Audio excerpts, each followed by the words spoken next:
Coming up today, the top nuclear envoys of South Korea, the United States and Japan are set to hold talks in Seoul on Tuesday aimed at upping the pressure on North Korea to denuclearize. As more and more Chinese money flows into Korea's financial markets, analysts say China will overhaul the United States to become the top holder of Korean bonds before the year is out. Plus, Korean golfer An Byeong-hun becomes only the third rookie to win the European Tour's flagship event after an unforgettable final round performance. Stay tuned for these stories and more.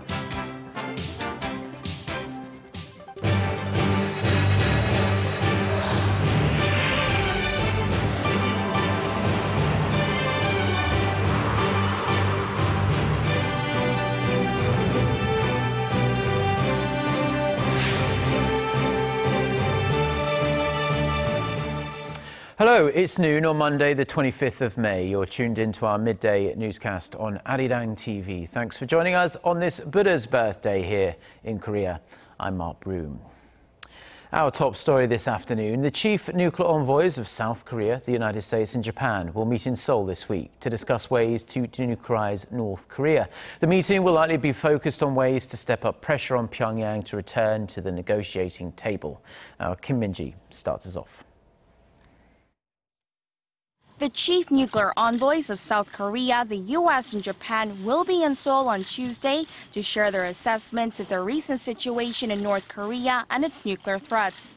The two-day meeting will involve Korea's top nuclear envoy Hwang Jung-guk and his U.S. and Japanese counterparts Sung Kim and Junichi Hara. The three serve as delegates to the long-stalled six-party talks on denuclearizing North Korea. Seoul's Foreign Affairs Ministry says the three will seek to make substantial progress in the North Korean nuclear issue through deterrence, pressure, and dialogue. The trilateral talks come at a time of growing uneasiness about the situation in North Korea. Pyongyang recently claimed it successfully test-fired a ballistic missile from a submarine and said it now has the capability to miniaturize nuclear weapons, a crucial step toward building nuclear-tipped missiles. North Korean leader Kim Jong-un also reportedly had Defense Minister Hyun Young-chul executed, raising doubts about his grasp on power. Meanwhile, Seoul, Washington, and Tokyo are seeking to take action against the regime at the UN, saying that the recent test firing is a violation of UN resolutions. The last meeting between the three countries was held in January in Tokyo, where they agreed that the North should first demonstrate it is sincere about denuclearization before returning to the six-party talks. The talks involving the two Koreas, the U.S., China, Japan, and Russia, were last held in December 2008. Kim Min-ji, Arirang News. Now, South Korean firms will back pay wages for March and April to North Korean workers at their joint industrial park in Kaesong, this starting today. And this will be followed by talks to try and resolve the long-running dispute over a pay hike.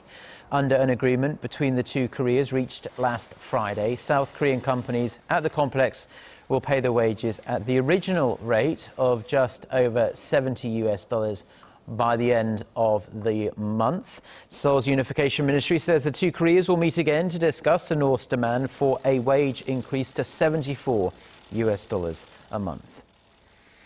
More than 60 years have passed since the armistice was signed, ending the Korean War. But to this day, the two Koreas are still technically at war. On Sunday, 30 women from 15 countries sought to call attention to the situation by crossing the heavily fortified border between the two Koreas. Our Connie Kim filed this report. It was a peaceful crossing and a journey they once thought impossible. The so-called Women Cross DMZ group, which includes Gloria Steinem and two Nobel Peace Laureates, marched from Kaesong in the north, along the Gyeonggi line and through the demilitarized zone on Sunday. This has been an incredible journey for me as an African and a survivor of war. We personally came to North Korea with one-way ticket from Beijing. We are going through Seoul because we didn't think it was going to be possible to cross the DMZ. We've done it. The group set off from China on Tuesday and made their way to North Korea. Speaking about their stay in the north, they said their biggest achievement was citizen-to-citizen diplomacy, communicating with North Korean women and observing their lives. One of the great triumphs of our collective effort here is that we made a statement of purpose, and we were told that if we put in human rights, that it would not be approved by the North Korean group. We put in human rights, and it was approved by the North Korean group, and I think that was an enormous, enormous triumph.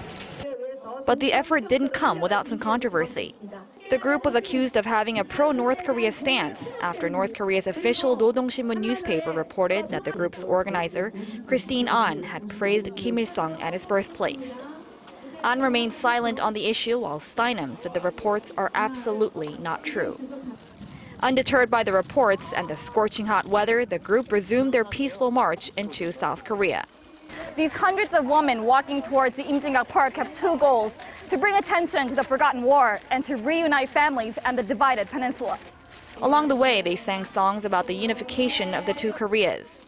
When they arrived at their destination, they were greeted by hundreds of citizens, and they read out a peace declaration confirming their resolve to end the war and bring together those who have been separated for so long. Connie Kim, Arirang News, Paju.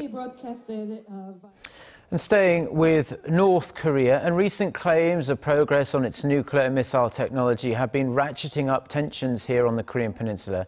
So our Hwang Sang-hee sat down with Professor John Eikenberry of Princeton University for his views on the North's recent claims and how the international community should deal with the regime. What do you make of the recent claims by North Korea about progress in its nuclear program and its recent testing of the submarine-launched ballistic missile? I'm skeptical, but they clearly are making progress. They've surprised the world at how far they've come already. They've surprised the Chinese as well. So I think they're moving forward, but maybe not quite as quickly as they claim. Secretary Kerry recently warned of more sanctions on North Korea. Do you think this is the right way to go in approaching North Korea at this point in time? You have to send a double message. One is that there is a huge price for what you're doing, but there's also a huge prize, shall we say, for making the heroic steps to try to come back into the international community and make the peninsula nuclear free. Do you see a need for China to play an even stronger role? They are clearly unhappy with North Korea. There's been a general, I'd say, movement across the last 4 or 5 years towards more aggravation, indeed quite explicit unhappiness that they've manifested through symbolically and otherwise to North Korea. Yet at the same time, they are not willing to push the full distance, fearing collapse, fearing further crisis. So they are in a position where they would like to see North Korea make steps towards reform, but they are not yet at the point where they are willing to bring it to a full crisis point, and so they are not doing all they could do. And there are reports of a series of executions, purges of senior officials, and there are mixed opinions about regime stability. What's your view? The announcements of their demise have been made frequently over many, many decades, and they've survived. And so I don't think that we know, and it may come at a very surprising moment out of the blue, but I think we have to assume that it's going to be there, the regime's going to be there for a while, and plan accordingly.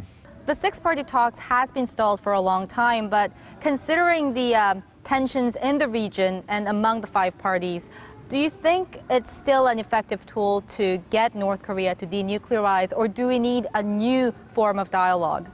Quiet talks that aren't in a kind of formal format are where you need to go first, but I think for purposes of ratifying future agreements and legitimating the kind of framework that might lead to serious change, the six-party talks are a format that needs to be left in place and ready for action, shall we say. Thank you, Professor, for your time today. Thank you. Now, it might be a public holiday for the vast majority of people here in Korea, but one person who will be busy working is Prime Minister nominee Hwang Kyo-an as he prepares for his upcoming confirmation hearing. If Hwang is confirmed, analysts say President Park Geun-hye will have fresh impetus to forge ahead with her reform drives. Ji Myung-gil has more. A motion will be sent to the National Assembly on Tuesday to ask for a confirmation hearing for Prime Minister nominee Hwang Kyo-an. The nomination requires a parliamentary endorsement, and Hwang is expected to undergo a tough confirmation session within the next couple of weeks. I will fully explain any suspicions surrounding me at the hearing. Whether Hwang passes the confirmation hearing remains unclear, given the main opposition party's resistance to the prosecutor-turned-justice minister. We don't know how the Prime Minister nominee will be able to look after state affairs amid claims of real estate speculation, evading military service, and receiving a lawyer's fee of over $1 million. The ruling Saenuri Party has called for a thorough probe into Hwang's credentials to avoid the potential embarrassment of him suffering a similar fate as his predecessor Lee Won-gu was forced to step down over allegations of corruption.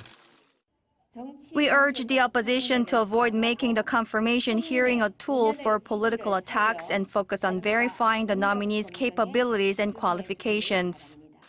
President Park Geun-hye's choice is interpreted as reflective of her push to fight corruption, as well as her major deregulation drive to help revive the stagnant economy.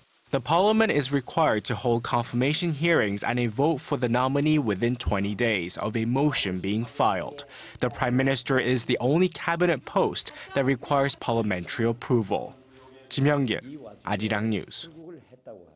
An American professor is urging Japan to set the record straight on the history of its wartime industrial facilities, which it is attempting to enlist as UNESCO World Heritage Sites. Our Son Jung-in reports. Alexis Dutton is one of the coordinators who led the landmark signing of a statement earlier this month that calls on Japan to accurately address the history of its colonial rule and wartime aggression, including its sexual enslavement of women. The University of Connecticut professor is now criticizing Japan for its attempt to enlist its wartime industrial facilities as UNESCO World Heritage Sites. She stressed that the Shinzo Abe administration should first make public the facility's sad history. The Japanese government's effort to do so come together with an honest accounting of what happened at especially, I believe it's 6 or 7 of the sites that relied very heavily on Korean slave labor. International efforts to stop Japan from whitewashing history started with a similar statement signed by 20 historians in February, with the number of supporters having now grown to nearly 500. The statement highlights the sexual slavery issue in particular, and Dutton says the reason for that is not only because of Japan's efforts to distort history, but also because it is an affront to all the women who suffered during and after World War II. This seems to be the one that has been most politicized this past year. The Japanese government had attempted to censor an American textbook. Dutton says the scholars are also receiving support from many Japanese citizens who want to be part of the movement to set the record straight. Now, it remains to be seen how Abe, who once said that controversial historical disputes should be left to the historians, will respond to the growing criticism raised by the historians themselves. Son Jung-in, Arirang News. More Chinese money is making its way into Korea's financial market, and experts predict that China will surpass the US this year to become the largest investor in Korean bonds. According to data by the Financial Supervisory Service, Chinese investors bought a net $1.8 billion worth of Korean bonds in the first 4 months of the year, while US investors' net purchase was just over $154 million. The market watchers say the sharp rise is in line with China's efforts to diversify the use of its foreign exchange reserves. Now, US investors' holdings remained unchanged at just over 18% of the total number of Korean bonds. Chinese investors' holdings, on the other hand, soared 27.6% from the previous year, and their share now stands at 16.3%. A senior U.S. trade official says negotiations to form the Trans-Pacific Partnership, or TPP, free trade zone are in the end game now. Speaking at a meeting of trade ministers at the Asia-Pacific Economic Cooperation Forum in the Philippines on Sunday, U.S. Trade Representative Mark Broome said officials are fine-tuning the deal, but the hope was that an ambitious, comprehensive and high-standard agreement would be concluded soon. The US official refused to put a date on it, but Australia says it expects the deal to be completed by the end of next month. The 12-nation TPP, which will cover about 40% of the world's economies, took a leap forward late last week when the US Senate agreed to give the White House powers to speed up US approval of trade deals. Korea has formally asked to join the TPP, but the US has told Seoul to wait until the pact is agreed on. Now, it's normally Korea's female golfers that score major victories in the sport, but a young Korean man has shocked pretty much everyone by winning the European Tour's flagship event, the BMW PGA Championship at Wentworth. 23-year-old An Byeong-hun put in a stunning final round of 7 under 65 at the world-famous British course, meaning he finished on 21 under and beat the previous tournament record by 2 shots.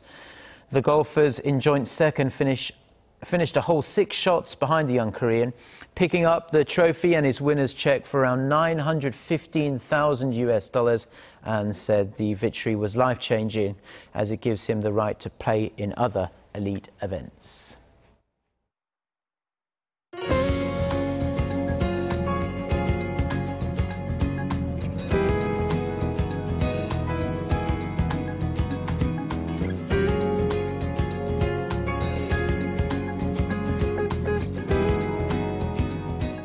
And those are the stories we've been following on this Monday afternoon in Seoul. If you're watching us in Korea, do enjoy the rest of your public holiday off, and we'll hopefully see you at the same time tomorrow. Until then, goodbye.